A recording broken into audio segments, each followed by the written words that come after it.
Hello friends, welcome to traders club.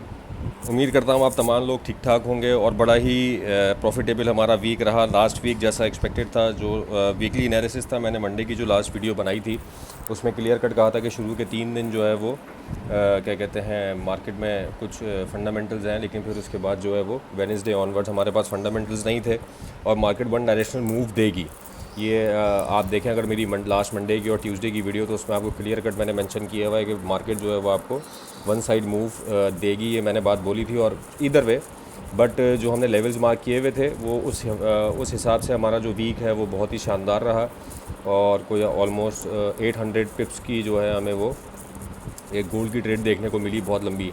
इसके अलावा oil हमारा बहुत एब्सोल्युटली चला, ब्यूटीफुल। इसके अलावा सिल्वर हमारा बहुत अच्छा चला। यही मेन 3 हमारे आइटम्स होते हैं जिनके ऊपर हम फोकसली ट्रेड करते हैं। अच्छा, फ्राइडे को मैं ट्रेड नहीं ले सका क्योंकि ऑब्वियसली मेरी कोशिश ये होती है कि मुझे लेवल पे ट्रेड मिलेगी तो मैं करूँगा, अगर लेवल नहीं आएगा मेरा तो मैं उस पर ट्रेड नहीं करता। फ्राइडे को मार्केट ने ऐसा कोई रिट्रेस ऊपर किया नहीं इतना कि कोई हमें मौका मिल पाता। वो बिल्कुल ही बस जब गिरना शुरू हुई 44 से, तो मार्केट जो है वो बिल्कुल ही नीचे आ गई। तो ऐसी सिचुएशन में जिस वक्त बिल्कुल मार्केट जो है वो ऊपर जा रही हो या बिल्कुल नीचे आ रही हो, तो कोई आपकी कंडीशन कंफर्मेशन किसी टाइम फ्रेम में बन नहीं पा रही होती। तो इससे बेहतर ये है कि जो आपने वीक का प्रॉफिट ले लिया वो लेके आदमी साइड पे रहे। अच्छा, अब आने वाले वीक में और स्पेशली कल के हवाले से मैं मंडे और थर्सडे वीडियो बनाता हूँ। आज भी मार्केट साइड वेज रही, जैसा सब ने देखा, एक रेंज में ही प्ले करती रही। 2410 से 2488 तक जो स्कैल्पिंग थी वो अच्छी चली। अच्छा, मैं जो पर्सनली एक्सपेक्ट कर रहा हूँ ना, मैं कोई हाँ, इनफैक्ट थर्सडे और फ्राइडे अच्छी फंडामेंटल्स हैं हमारे, तो वहाँ पे हमें कुछ मेजर मूव देखने को मिल सकता है। वरना मार्केट थोड़ा बहुत, मुझे ऐसा लगता है, मेरी अपनी ऑब्जर्वेशन है कि शायद थोड़ा मार्केट जो है ना वो रेंज बाउंड प्ले करे। अच्छा, और इसमें हम कोशिश क्या करेंगे, देखें अभी इस वक्त मैंने कहा था 2420 के नीचे H4 की कोई ओपनिंग और क्लोजिंग आएगी तो फिर वहाँ पे मार्केट के सेंटीमेंट्स जो है वो H4 पे बेरिश हो जाएंगे। अब मार्केट टोटली H4 के ऊपर बेरिश हो चुकी है और हम बेरिश मोमेंटम में कोशिश यही करते हैं कि सेल फ्रॉम टॉप देखें। बाय के लेवल्स मैंने यहाँ लास्ट वीक मार्क किए हुए थे आपके सामने, 2391 और 2402 और 91 के एरिया से इनफैक्ट एक छोटी सी बाय निकली है। बहरहाल थोड़ी सी वो नीचे तक आई, 82 तक आई, 83 तक आई और कुछ लोगों ने बाय ली भी इनफैक्ट ग्रुप के ऊपर। बट मैंने आज कोई ट्रेड नहीं की, टू बी वेरी ऑनेस्ट। मैंने आज भी थोड़ा बिजी भी था और दूसरा ये कि मुझे कोई अच्छा सेटअप नहीं मिल पा रहा था। मैं 2420 के आसरे में था, 2424 या 2420, 2435 ये रेट मुझे मिलता तो फिर मैं उसके ऊपर एक अच्छी सेलिंग प्रिडिक्ट कर रहा हूँ कि ये लेवल अच्छा होगा जहाँ से हमें अच्छी सेल मिल सके। अच्छा, अब कल क्या हो सकता है दोस्तों, मैंने ये ट्रेंड लाइन 4 आवर की मार्क की हुई है यहाँ पे, ये आपके सामने है, आप इसको देखें अगर, तो ये जो है अगर मार्केट इसको जाके टेस्ट करती है तो 2430 का लेवल बनता है। और जिस तरह का मोमेंटम सेलिंग प्रेशर मार्केट में थोड़ा ज़्यादा है, तो बहरहाल थोड़ा सा भी क्लोजिंग आवर जो मार्केट ने रीट्रेस किया है 87 से 86 से उठ के जो है मार्केट वो 99 की तरफ आई है और मेरे ख्याल से यहीं कहीं ये क्लोजिंग भी अब दे देगी 2400 या 98 के करीब करीब कहीं। अच्छा, अब कल जो हमारे पास लेवल्स हैं वो मेरे पास अभी भी लेवल जो प्योर सेलिंग का है, जहां मैं जिसको मैं सबसे ज़्यादा फोकस करूंगा वो होगा 2424, 2420, 2424। ये एक अच्छा लेवल है। इसके बाद हमारे पास जो लेवल आएगा वो 2444 का आएगा, 2444। तो ये वो लेवल्स हैं जहाँ से एक हमारी अच्छी दोबारा सेलिंग मोमेंटम कंटिन्यू होगा और फिर वो अच्छा हमें नीचे तक लेके जा सकता है और जिसमें हमारे 2350 तक के टारगेट रह सकते हैं। कल के लिए मेरी कोशिश यही है कि 2320 मुझे मिले तो मैं उसमें से एंट्रीज़ बनाना शुरू करूं और बहरहाल उसके ऊपर का एसएल देके, और 2320 आपको मिलता है तो वहाँ से आप कोशिश करें कि इसकी एक सेल देखें। अच्छा, ये तो होगा ये कंडीशन कि मार्केट अगर ऊपर जाती है, और मार्केट अगर यहाँ से नीचे आती है तो एक ये छोटा सा एरिया है बाय का 74 वाला, 2376 से लेके 23 ये वाला, मुझे ऐसा लग रहा है कि यहाँ से एक बाय, अच्छा आज तो निकली है हल्की फुल्की सी बाय, लेकिन एक मोमेंटम के साथ हो सकता है कि हमें यहाँ से इस एरिया से बाय देखने को मिले, ये 76 से लेके 71 का एरिया। क्योंकि आप याद करें 77 की एक रेजिस्टेंस थी 2377 की, जिस वक्त हम गोल्ड को 2300 की रेंज में ट्रेड कर रहे थे, तो 2377 की एक रेजिस्टेंस थी जिसको हमने काफ़ी दफ़ा जो है वो रेजिस्टेंस बना के इसको ऊपर कैसे लेके हमने सेलिंग ट्राई की है। तो अब ये जो है ये एक सपोर्ट का काम प्ले कर सकती है क्योंकि रेजिस्टेंस से ये अब सपोर्ट बन चुकी है। तो यहाँ पे हम ज़रूर ट्राई करेंगे 67 68 का एसएल के साथ, अगर हमें मिलता है तो हम बाय यहाँ से देख सकते हैं। और अगर लेकिन ये कंडीशन क्या है कि मार्केट अगर पहले नीचे आती है तो, लेकिन अगर मार्केट पहले ऊपर चली जाती है तो फिर ये बाय वाली कंडीशन नल एंड वाइड हो जाएगी। अगर पहले ऊपर जाती है तो फिर हम पहले इसमें सेलिंग देखेंगे, और अगर पहले नीचे आती है तो फिर हम इसमें यहाँ से बाइंग देखेंगे। बट मेरा फोकस जो है वो ये रिट्रेसमेंट बाय होगी। मेरा फोकस अभी भी यही होगा कि हम टॉप से सेल हमें मिले तो वो ज़्यादा अच्छी हमारी ट्रेड रह सकती है। ये था दोस्तों गोल्ड का एनालिसिस कल का। अब हम चलते हैं सिल्वर की तरफ। क्या शानदार सिल्वर ने लास्ट वीक प्ले किया है, लास्ट स्पेशली 2 डेज़, थर्सडे और फ्राइडे। मैं फ्राइडे को वीडियोस बनाता नहीं हूँ, वरना मैं इस चीज़ का तस्करा ज़रूर करता कि यहाँ पे हमने 3 इसकी सपोर्ट लाइन मार्क की हुई थी, और ये रिज़ल्ट आपके सामने है। एग्जैक्टली आप देखें जो पहली सेकंड जो ग्रीन लाइन इसने जब टच की थी उस वक्त ये रिट्रेस हुआ था यहाँ से, इस लेवल से, जो हमने कहा था TP3 रहेगा 28.9 से। 28.9 से मार्केट दोबारा अपनी सेकंड सपोर्ट जो कि अब रेजिस्टेंस बन चुकी थी उसकी तरफ गई, और दोबारा यहाँ से आके इसने सपोर्ट लिया। तो ये जिन जिन लोगों का TP रहा होगा, मेरी थर्सडे वाली वीडियो पे मैंने ये कैटेगोरिकली कहा भी था कि सिल्वर के चार्ट के ऊपर लाइंस बहुत ज़्यादा हो गई हैं, बट जो लेवल्स निकल के आ रहे थे वो हम मेंशन कर रहे थे। अच्छा, अब मैं ये वाली लाइंस ऊपर की डिलीट कर देता हूँ, क्योंकि जब ये लेवल्स आएंगे फिर उसके बाद दोबारा इन लाइंस को मार्क कर लेंगे। अभी हम देखते हैं कि हमारे पास लेवल निकल के आता क्या है। ये मेरे हिसाब से जो सिल्वर के लिए अब लेवल निकलेगा वो ये वाला है, ये वाला है एग्जैक्टली 29 पॉइंट। हाँ, इसके ऊपर का SL दे के आप सेलिंग कर सकते हैं। मैं इसको रेड कर देता हूँ ताकि, क्योंकि अब ये जो है ये रेजिस्टेंस का काम प्ले करेगी। ये वाली सपोर्ट थी, अब ये रेजिस्टेंस हो गई ये लाइन, और ये भी अब इसका रेजिस्टेंस का रोल ही प्ले करेगी। बहरहाल ये एक सपोर्ट है अभी भी, और इसी सपोर्ट पे सिल्वर जो है वो प्ले हो रहा है। आप देखें यहाँ से ये उठ के थोड़ा सा ऊपर गया है, पहले यहाँ से ये इसने इसकी सपोर्ट ली और गया ऊपर, अब दोबारा यहाँ से, हालांकि इसके नीचे जो ये H4 ओपन और क्लोज़ कर चुका है। तो यहाँ पे अगर कहीं मिलता है 29.4 के करीब, तो मेरे पास जो इसका सेटअप रहेगा वो 29.82 के ऊपर के SL के साथ का रहेगा सिल्वर का। और नीचे TPs हम देख लेते हैं कहाँ तक। हमारी पहली TP तो बहुत छोटी है, जो 28.5 के आई गेस ये वाली लाइन है 28.57। उसके बाद हमारे पास जो है सिल्वर के चांसेस अच्छे डीप जाने के हैं, यहाँ तक हम इसको एक्सपेक्ट कर सकते हैं। 28 का लेवल हमें देखने को मिल सकता है आगे आने वाले एक आध दिन में ही। फिर उसके बाद हम आगे चले जाते हैं तो फिर नीचे ये 27 का भी लेवल है।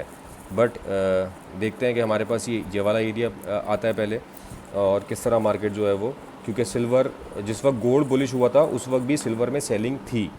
एक तो था ना, गोल्ड में आपको टोटल आपका स्ट्रक्चर बुलिश था, लेकिन सिल्वर भी बुलिश था, तो हम सिल्वर में भी बाय देख रहे थे और गोल्ड में भी बाय देख रहे थे, लेकिन ऐसा हुआ नहीं। गोल्ड का स्ट्रक्चर बुलिश था, लोग बाय में थे, बट उस वक्त भी सिल्वर में सेल आ रही थी। तो अभी भी सिनेरियो यही है, सिल्वर में हम टॉप से सेल ही देखेंगे। 29.82 के ऊपर का SL दें और इसकी सेल करें। मैं बाय में अभी नहीं हूँ सिल्वर में, इंक्लाइन टूवर्ड्स बाय नहीं हूँ। जब तक ये मुझे 27.5 या 28 ना मिल जाए, वहाँ पे कुछ कन्फर्मेशन वगैरह मुझे मिलेंगी, तो फिर मैं बाय का कुछ सेटअप निकालूंगा इंशाल्लाह। ये था दोस्तों हमारा सिल्वर। अब चलते हैं ऑयल की तरफ, और ऑयल पे बस एक ही चार्ट में कब से, इससे ज़्यादा इजी ट्रेड और इससे ज़्यादा इजी लेवल्स मैं नहीं समझता कि किसी के लिए रहे होंगे जिसने इस लाइंस को और इस चैनल को प्रॉपर्ली फॉलो किया होगा।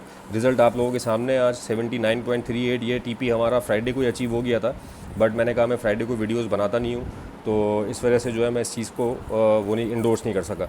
अभी आप देखें 78.5 के एरिया पे टच करके ये 78.5 के 77 आके 78 आके जो है मार्केट थोड़ा सा रिट्रेस हुई है। अच्छा, अब क्या हो सकता है ऑयल में? 79.38 की सपोर्ट थी, ये एक रेजिस्टेंस बन गई है, अब इसको हम रेड कर देते हैं।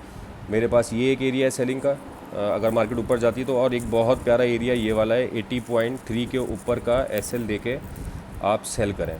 मैं यहाँ पे लाइन लगा देता हूँ ताकि ये चैनल के साथ साथ आपको जो है इसमें भी कन्फ्यूजन जो थोड़ी बहुत हो वो क्लियर हो जाए। 80.3 कर देता हूँ इसको, ऑल 80 पॉइंट, हाँ ये ऑल दो है चैनल ही 80.2, और आप जो इसके ऊपर का SL दें। और मैं ये वाले लेवल से हटा रहा हूँ क्योंकि ये हमारे प्ले हो चुके हैं। 82.98 अभी लगा रहने दूँगा। ये आपके पास ऑयल का सेटअप है पूरा, और ऑयल के चांसेस हैं नीचे आने के, ऊपर मिलता है इसको सेल करें। और मुझे डेली के टाइम फ्रेम में एक इसमें हेड एंड शोल्डर भी हल्का सा, पूरा कंप्लीट फॉर्मेशन नहीं है बट वो हल्का सा एक हेड एंड शोल्डर पैटर्न है, और यहाँ से इसने इसकी सपोर्ट लिया। अभी ये वाली सपोर्ट ब्रेक होती है 77.42 वाली, तो फिर हमारे पास बड़ी आसानी से 76 का टारगेट, 75.3 का टारगेट जो है वो इसी वीक में मैं एक्सपेक्ट कर रहा हूँ कि इंशाल्लाह 74 तक आज आ जाएगा एक्सपेक्टेडली। और जहाँ ऊपर मिलता है, ऊपर आपको 82 का भी लेवल अभी है, ऊपर जाता है अच्छा है जाए 81 82 अगर मिलता है तो आप इसको सेल करें। फ़िलहाल कल के लिए 80.2 के ऊपर का SL दे के 79 शॉर्ट, अगर आपको सेलिंग करनी है, शॉर्ट SL रखना है तो आप 79.38 को भी एक रेजिस्टेंस कंसीडर करके इसके ऊपर का SL दे के सेल ट्राई कर सकते हैं। और इसके अलावा अगर यहाँ से आपका एसएल हो जाए 20, 30, 40, 50 पिप्स का जो भी आप रखते हैं, तो एक 80.3 वाला एरिया बड़ा अच्छा, आपको याद होगा ये एक ज़माने में बड़ी अच्छी रेजिस्टेंस थी। पीछे आप देख लें, इसकी बैक टेस्टिंग कर लें, इसको हमने बहुत दफ़ा प्ले किया है और ये अब इसकी सपोर्ट बन गई थी। नाउ दोबारा ये जो है सपोर्ट टूट के अब दोबारा ये रेजिस्टेंस का रोल प्ले करेगी 80.3 वाला एरिया। सबसे आसान ट्रेड जो है वो मेरे हिसाब से वाइल की है। इसके बाद चलते हैं बीटीसी की तरफ।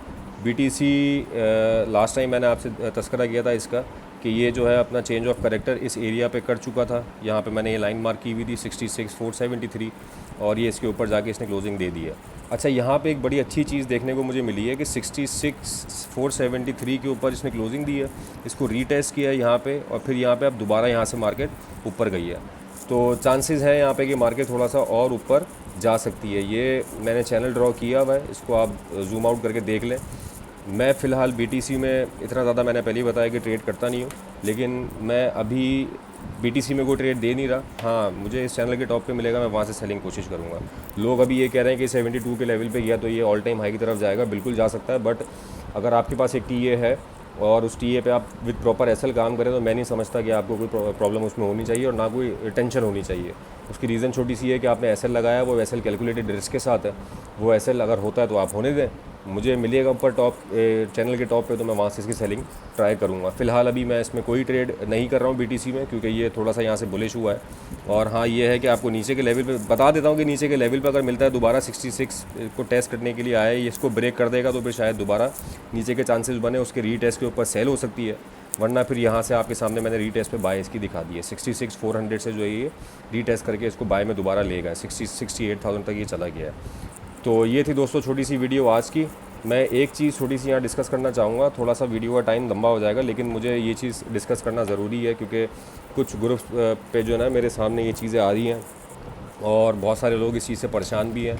ये जो फ़ंड मैनेजमेंट और अकाउंट मैनेजमेंट की सर्विसेज लोग दे रहे हैं और फिर हमारे ग्रुप्स के अंदर ही बहुत सारे लोग ऐसे हैं जो कि अपने प्राइवेट ग्रुप बना के जो है वो हमारे ग्रुप के लोगों को ऐड कर रहे हैं। और वो आपने देखा भी है, क्या कहते हैं, गोल्ड वही वाला 20-30 पिप्स वाला जो है उनका, वो क्या कहते हैं, टीपी है, और 70-80 पिप्स वाला जो है वो उनका एसएल का मामला, और वो लोगों से फ़ंड मैनेजमेंट की भी बातें कर रहे हैं। तो मेरी रिक्वेस्ट तमाम लोगों से, क्योंकि मेरे पास कंप्लेंट्स काफ़ी ज़्यादा लोगों की आई हैं, जितना आपके पैसे से मोहब्बत आपको होगी किसी और को नहीं होगी। आप अगर अपना काम सीखा हुआ नहीं है तो काम सीखें, फिर ट्रेड करें, लेकिन अपना पैसा खुदारा किसी को दें नहीं।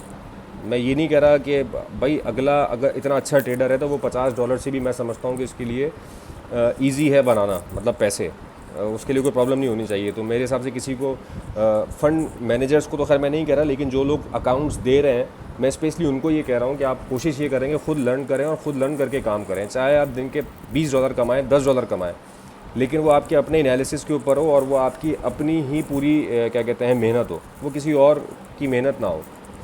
तो उसमें फिर होता यही है कि ब्लो आउट हो गया अकाउंट आखिर में, फिर वो लोग, मुझे पता ना लोगों की मजबूरियाँ होती हैं, किसी के किचन चल रहा है इस चीज़ से और मामलात हैं लोगों के साथ बहरहाल। तो इस चीज़ का ख्याल रखें। ये एक मैसेज था आज के वीडियो के हवाले से। वीडियो पसंद आई हो तो ज़रूर लाइक करिएगा और अपने सजेशंस मुझे देते रहिएगा, ताकि मैं कोशिश करूँ कि और अच्छे से अच्छा एनालिसिस इस वीडियो में, अपनी वीडियोज़ में आप लोगों तक पहुँचाता रहूँ।